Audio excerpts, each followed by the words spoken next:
Far Cry, a series about people from the first world living experience and plunged into the world of war, murder, and sociopaths of the third world, with a compelling story, for the most part, and threatening and interesting antagonists. Again, for the most part.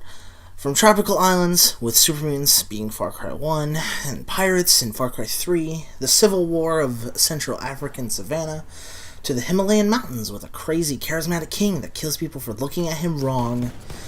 But here, in Far Cry 5, we're bringing it home for America!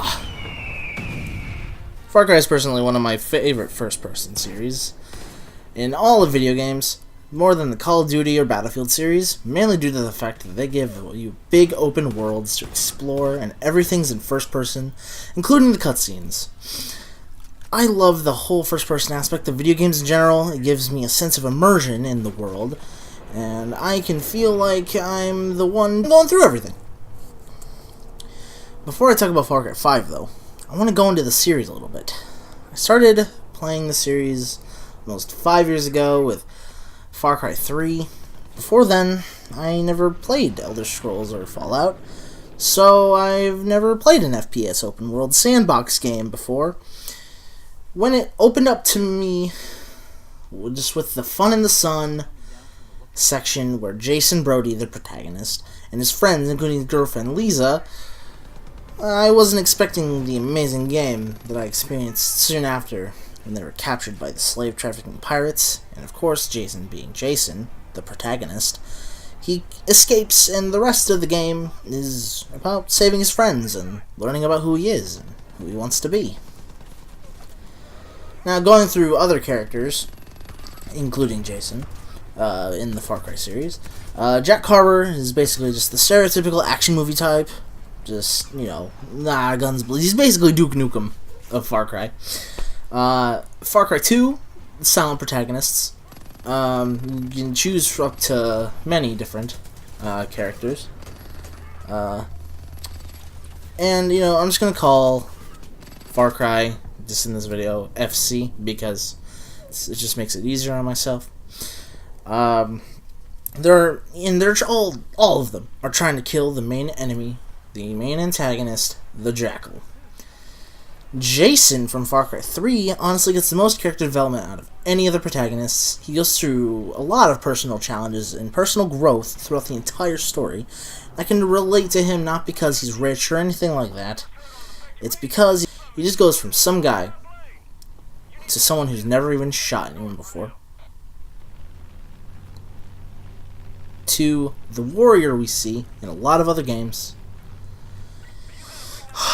And AJ, oh god, AJ, whatever, he's something else, It's kind of dumb. I don't really like him very much.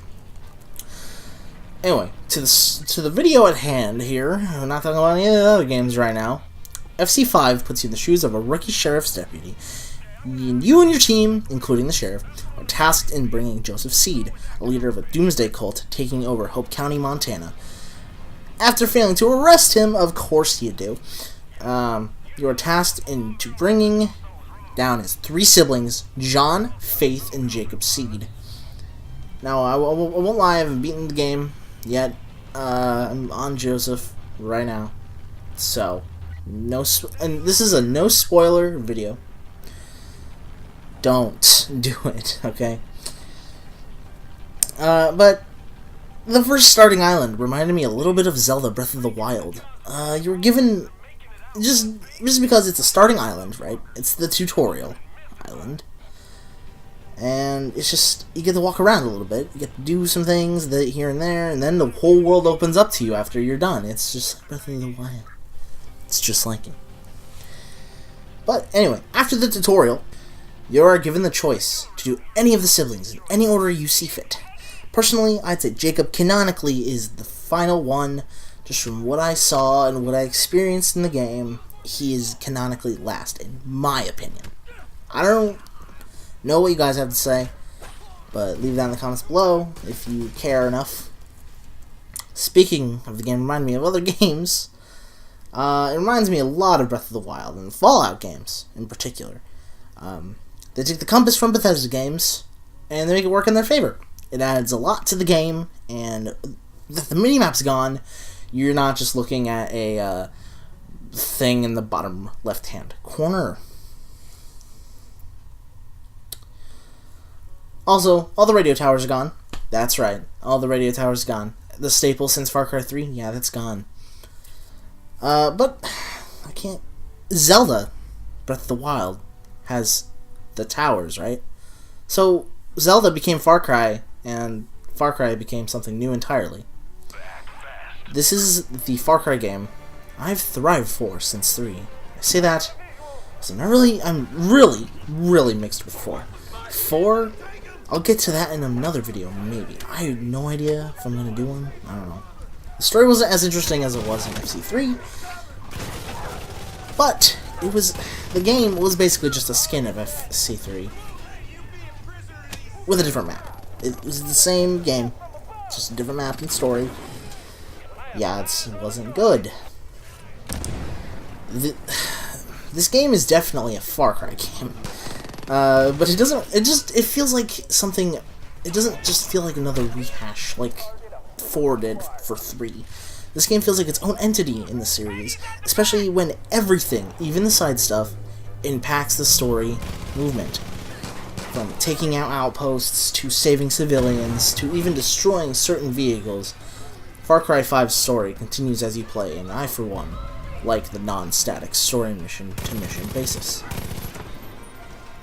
that this game goes for. The former games had a set-in-stone story of how many story missions it took to the end. Far Cry 5 has it so you don't even have to do any story missions at all to kill a sibling at each individual section of the map. The guns/things for hire system is great, with the NPC of your choice not being a complete idiot. Well, I did say complete idiot. Their AI is still clunky as all hell, but it doesn't go balls to the wall crazy like it used to. You can choose from 6 guns for hire and 3 fangs for hire. Animal companions to help you on your way through the game.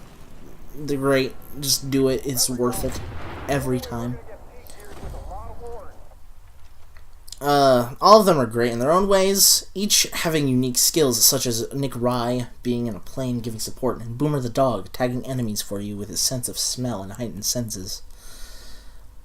Overall, this game just seems like another Far Cry game, but from the inside, it's a whole nother ball game. My hopes for this game was for it to be good, and it blew my expectations out of the water.